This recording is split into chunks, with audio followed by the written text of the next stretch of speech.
అమరావతిలో పెడుతున్నారు దాన్ని. ఇదంతా ఒక రాజకీయం జరుగుతుంది. సార్ రఘురామకు reverse Sunil Kumar versus RRR.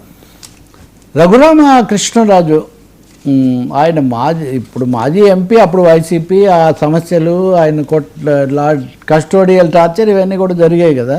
But అప్పటి నుంచి కూడా ఆయనకు సైడ్ బై సైడ్ ఈ కేసులు కూడా నడుస్తున్నాయి. దీంట్లో ఆయన ఇప్పుడు డిప్యూటీ స్పీకర్ అయ్యారు. మనకు తెలుసు అప్పుడు ఎంత ఆయన పెనుగులాడాడు, ఆయన తన సర్వైవల్ ఎలా కాపాడుకున్నాడు. అలాగే తెలుగుదేశం పార్టీ కూడా చివరిలో వేరే వాళ్ళని మార్చి మరీ అకామిడేట్ చేసింది ఇదంతా. అయితే అంతకుముందు ఆయన ఎప్పుడూ మాట్లాడుతుండేవాళ్ళు, చాలా రోజుల తర్వాత ఈరోజు మళ్ళీ మాట్లాడుతున్నారు. సుప్రీంకోర్టు నిన్న ఆయనకు సంబంధించినటువంటి కీలకమైన ఒక ఉత్తర్వు, ఆ స్టేటస్లో కొంత మార్పు. అదేంటంటే గతంలో ఆయనకు తీసుకున్నటువంటి హింద్ పవర్, అలాగే హింద్ ఇన్ఫ్రా ఇట్లా రెండు, ఇన్ఫ్రా ఒకటి, పవర్ ఒకటి. వీటికి సంబంధించి 912 కోట్లు బ్యాంకుల దగ్గర అప్పు తీసుకొని ఈ అప్పులను మళ్ళీ ఫిక్స్డ్ డిపాజిట్గా పెట్టి ఈ ఫిక్స్డ్ డిపాజిట్తో ఇంకో చోట అప్పు తెచ్చుకొని చేశారు అనేది ఆయన మీద ఆరోపణ కేసు. ఈ కేసులో సిబిఐ విచారణ జరుపుతూ ఉంటే సిబిఐ మమ్మల్ని అడగకుండానే విచారణకు వెళ్ళింది. ఎఫ్ఐఆర్ వేసేటప్పుడు మమ్మల్ని విచారించకుండా ఎఫ్ఐఆర్ వేసింది అని ఆయన అభ్యంతరం పెట్టారు.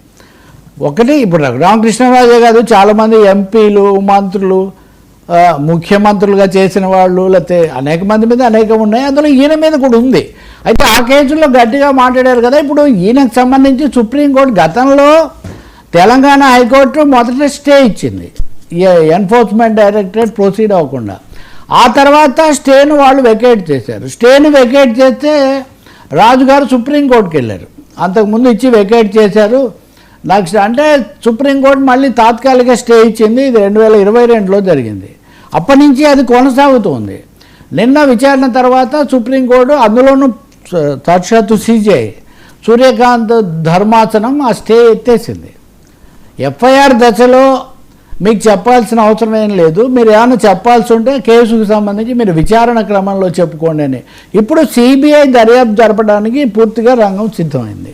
అంటే ఈ 912 కోట్లు దారి మళ్లింపు, ఒకందుకు తీసుకోవటం, వాటినే ఒక చోట పెట్టి ఇంకో చోట చూపించటం, ఇవన్నీ అభ్యంతరకరంగా ఉన్నాయి. వీటి మీద సిబిఐ దర్యాప్తు జరిపిన తర్వాత వాళ్ళు ఎంత వేగంగా జరుపుతారు, జరిపి ఎలాంటి నివేదిక ఇస్తారో మనకు తెలియదు. కానీ బట్ అది సిబిఐ కోర్టులోకి అది వచ్చింది. ఖచ్చితంగా సుప్రీంకోర్టు చెప్పింది కాబట్టి సిబిఐ చేయడానికి అవకాశం ఉంది.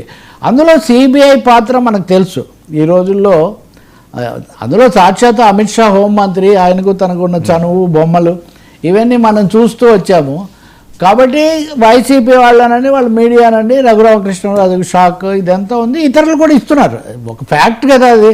షాక్ అంటారా, ఎదురు దెబ్బ అంటారా, రివర్స్ అంటారా అనేది ఎట్లా ఉన్నా కానీ ఈ క్రమంలో హఠాత్తుగా పివి సునీల్ కుమార్, అంతకుముందు ఈయన మీద ఆరోపణ చేశారు కదా, నన్ను కస్టడీలో కొట్టారు అది ఇదని. అతనేమో దాన్ని ఖండిస్తున్నాడు, నాకు సంబంధం లేదు, ఆయన ఆ దర్యాప్తులో కూడా నాకేం తెలియదు, పైగా 5 ఏళ్ల తర్వాత ఆ కేసులో ఎవరెవరిని పంపించారు, ఎవరు విచారించారని నేనెక్కడ చెప్పాను, నాకైతే సంబంధం లేదు అనే వైఖరితో ఆయన ఉన్నట్టున్నాడు. ఈయనేమో దీంతోనే ఉన్నారు. నన్ను సస్పెండ్ చేశారు, నా మీద విచారణ చేస్తున్నారు. ఇప్పుడు ఆయన మీద విచారణ చేయాలంటే ఆయన కూడా సస్పెండ్ చేయాలి కదా అని ఈయన ఒక ట్వీట్ పెట్టారు సునీల్ కుమార్. సో దాంతో ఇప్పుడు మళ్ళీ ఐ థింక్ పొద్దున్నే ఉంది అది రఘురామకృష్ణరాజుది, ఉన్నాయి అవి వాయిస్లో. ఓకే, ఈయన ముందుకు వచ్చి మళ్ళీ తీవ్ర స్థాయిలో నా కోసమే ఇవ్వలేదు సుప్రీంకోర్టు, ఎఫ్ఐఆర్ దశలో తీసుకొని అవసరం లేదని ఒక జనరల్ ప్రిన్సిపల్ వాళ్ళు చెప్పారు. దాన్ని నాకు ఆపాదించి వాళ్ళ పత్రికలో చాలా ఎక్కువగా రాశారు, వీళ్ళందరూ చేస్తున్నారు అని ఆయన ఒక తీవ్ర స్థాయిలో ఆయన విరుచుకుపడ్డారు. సునీల్ కుమార్ వాదన ఏంటంటే, నేనేం చేశానో లేదో మీ దగ్గర ఏం సాక్ష్యాధారాలు లేవు, సీసీటీవీ ఫుటేజ్ లేదు, విచారణలో కూడా నేనేం చెప్పలేదు, నన్ను ఎవరేం అడగలేదు. ఆ మాటకు వస్తే నన్ను అడగలేదు, అక్కడికి వచ్చావా, మీరు ఉన్నారా లేదా, ఇట్లాంటివి కూడా నన్ను ఎవరు అడగలేదు. మామూలుగా జరుగుతుంది విచారణ.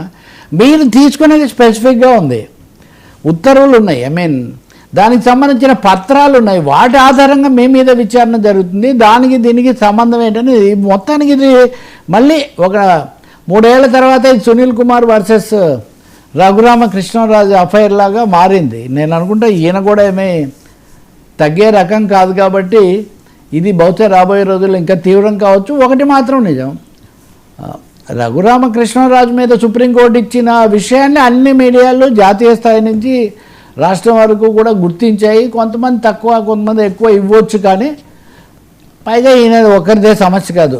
సరిలేరుని అదే ఆ సినిమాలాగా సర్కారు వారి పాటలలాగా ఈ బ్యాంకుల దగ్గర నుంచి భారీగా తీసుకొని దారి మళ్ళించటాలు.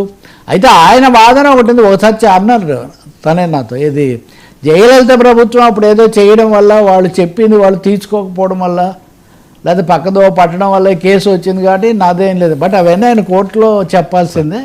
యాజ్ ఆఫ్ నౌ సిబిఐ విచారణ ఆయన ఎదుర్కోవడం జరుగుతుంది. అయితే ఒక ప్రశ్న ఉంది ఇక్కడ. సునీల్ కుమార్ గతంలో కులాలు వీటికి సంబంధించి సామాజిక పొందికలు మాట్లాడినప్పుడు ఆయన మీద చర్య తీసుకోవాలని ఈయన ఒక లేఖ రాశారు. అదేమి జనరల్ స్టేట్మెంట్, కానీ ఇది స్పెసిఫిక్ కదా. రాజకీయాల్లోకి మీరు ఎందుకు తలదూర్చారు, డిప్యూటీ స్పీకర్ ఉండొచ్చా లేదా అన్నది ఒక సస్పెండెడ్ పోలీస్ ఆఫీసర్కు సంబంధం లేని విషయం కదా అని మళ్ళీ ఈయన కొత్త అభ్యంతరం లేవనెత్తడానికి, బహుశా మళ్ళీ లేఖ రాయడానికి కూడా పూర్తిగా అవకాశం ఇక్కడ ఒకటి కనిపిస్తుంది. We have to watch.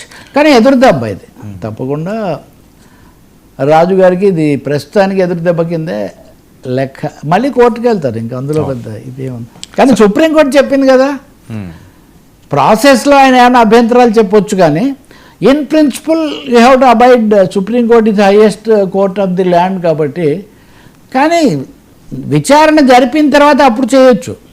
మీకు I think you got the point sir. తప్ప ఒప్ప అనేది అప్పుడు చేయొచ్చు, ఈ విచారణ క్రమాన్ని మటుకు ఇప్పుడు ఆపలేరు. అది sir Vivekanand case test legal politics.